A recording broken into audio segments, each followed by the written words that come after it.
We have a very exciting topic for today, no? Ito po ay bibihira po nating natatopic. Mostly focus tayo sa rapture, second coming even, no? Na topic natin. Pero ito po bibihira pong talaga. Alam niyo kung ano po ito? Ito po ay ang white throne judgment. Pag sinabi mong white throne judgment, hindi po ito yung Bema Seat of Christ na judgment. Yung Bema Seat judgment, ito po ay judgment for the believers, hindi para hatulan sila, kundi para bigyan ng reward ni Lord Jesus yung mga Kristiyanong nabuhay dito sa lupa. Lahat ng Kristiyano ever since nabuhay dito sa lupa, bibigyan po ni Lord Jesus ng reward sa Bema. Pero pag sinabi mong white throne judgment, bagay na naaalala ko dati, ako po ay natatawa pag naalala ko to dahil one time, meron kaming Bible study at merong isang babae from Japan na na-invite. Gusto niya makilahok sa Bible study. This happened way back 2011, so 15 years ago. So, may sasabihin ako sa inyo, sabi ko, merong dalawang judgment, Bema Seat judgment at white throne judgment. Anong mas gusto nyo? Hindi ko pa pinaliwanag pero tinanong ko lang, ano ang gusto nyo? Sumagot yung taga-Japan, nagtaas siya ng kamay. Siyempre, white throne judgment. No, pinaliwanag ko, sabi ko, yung Bema Seat of Christ, ito yung judgment for the believers, pero hindi sila hahatulan. Ngayon, yung white throne judgment, ito po yung judgment para sa mga unbelievers. Tapos itatapo na sa Gehenna Hell. Bigla siyang umalma, sabi niya. Ay, sorry po. Yun na lang po palang Bema Seat judgment. Nagtawanan. So what a loving memory na naaalala ko yung mga nakaraan na ganyan. No? How I wish bumalik. Pero iba na po ang panahon ngayon. Tapos na po yun. No? So move tayo pag may time. Tama po yung narinig ninyo. Ang white throne judgment ay judgment para sa mga hindi mananampalataya. No? Ito ay magaganap pagkatapos ng 1,000 taon na paghahari ni Kristo sa mundo. Yung kanyang 1,000-year reign. Pagkatapos nun, at pagkatapos din na si Satanas ay maitapon na po sa Gehenna. Lalabas na po ang white throne judgment, ang banggit ng Biblia at iniluwa ng dagat ang lahat ng mga patay na nasa sa kanya para hatulan doon sa kanilang pagsusulitan. Sino ba yun? Si Lord Jesus ang nakaupo sa trono. Ano po? Kaya alam ninyo, itong naisip ko matagal ko na po binubulay-bulay, no? Sabi ko, akalain mo pag namatay pala ang unbeliever ngayon, pag namatay ang unbeliever ngayon church age, pupunta muna siya sa Hades.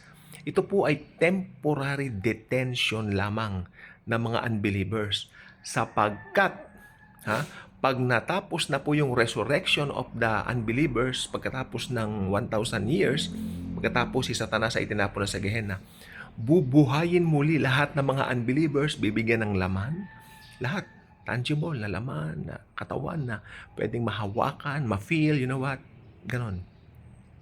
At sabay-sabay silang itatapon sa Gehenna. Ang Gehenna po ay literal fire na napakainit.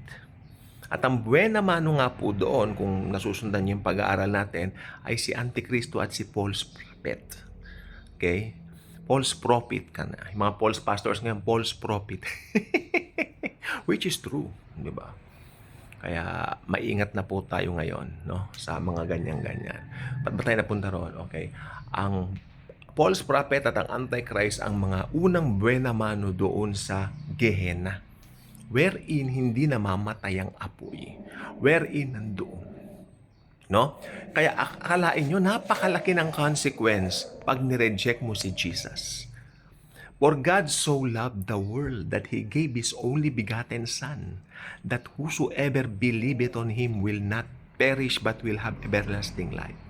Yung whosoever po sa John 3:16 is a very important word. That is an invitation. Kakapihin ko muna itong kinakape ko. Kanina pa, hindi na That is an invitation sa lahat ng tao, anumang race, anumang lahi, anumang kulay, anumang amoy ng kilikili, o anumang bad breath man yan, mabango, para po sa lahat ng John 3:16. Walang pinipili. Walang pinipili. Okay? Mayaman man, mahirap man, middle class man, whatever.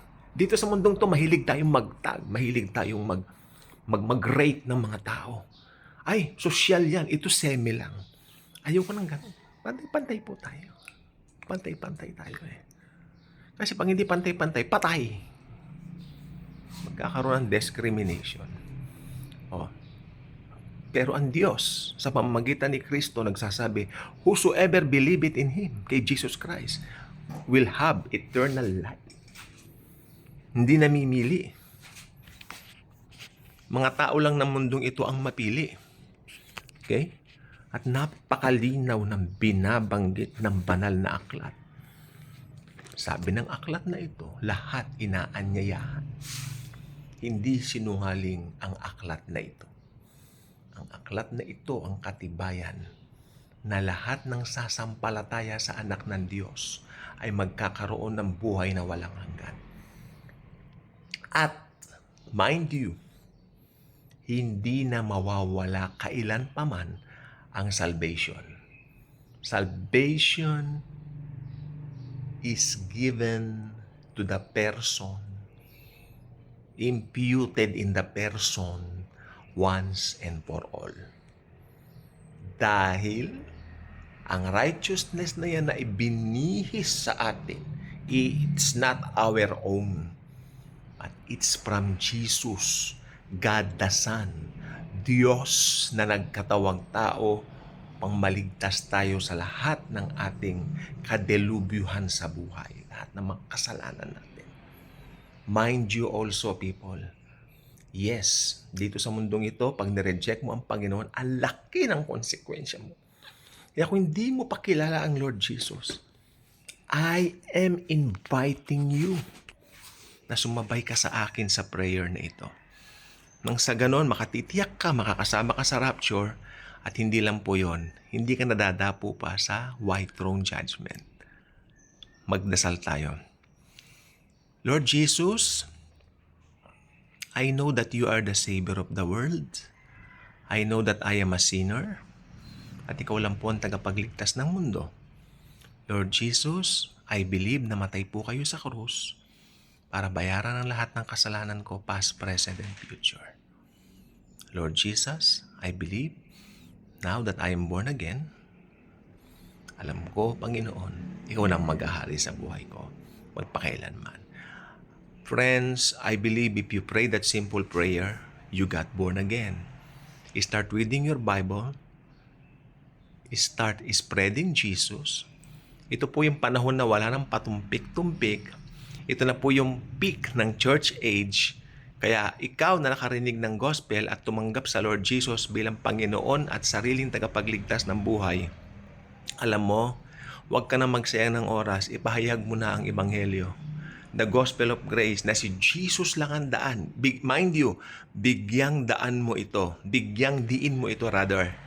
Si Jesus lang ang daan. Wala nang ibang daan sa langit. Si Kristo Jesus lang ang daan. Hindi rehilyon, hindi mabubuting gawa, at lalong hindi anumang uri ng organization sa mundo. Si Jesus lang. High time to preach the real gospel. High time. Time is running out. Time is running out, my friends. Jesus Christ will get His church very, very soon. Yan po yung event na, kung tawagin na, the rapture of the church. Ang kinakape ko na ngayon eh. Malamig na. Sino ba naman mag-e-enjoy pag malamig ang kape? Wala, di ba? Yan na natin. Ngayon, sa totoo lang po, maraming mga tao ngayon ang wala pa sa Panginoon. Kaya ka naligtas, na born again sa bidyong ito dahil may purpose si Jesus, that He will use you. Pero bago lahat, maging ka-good vibes ka muna bago ka humayo. Maging ka-good vibes ka, share this video, share Jesus, share His grace. And remember, lahat tayo, hindi na tayo dadapo sa tribulation at lalong-lalo na, hindi para sa atin ang white throne judgment. Salamat po sa panonood ninyo. Umaraw na po. Nakakakaba pag umuulan. Pero mabait si Jesus. Kung umulan man, sisikat muli ang araw. Thank you.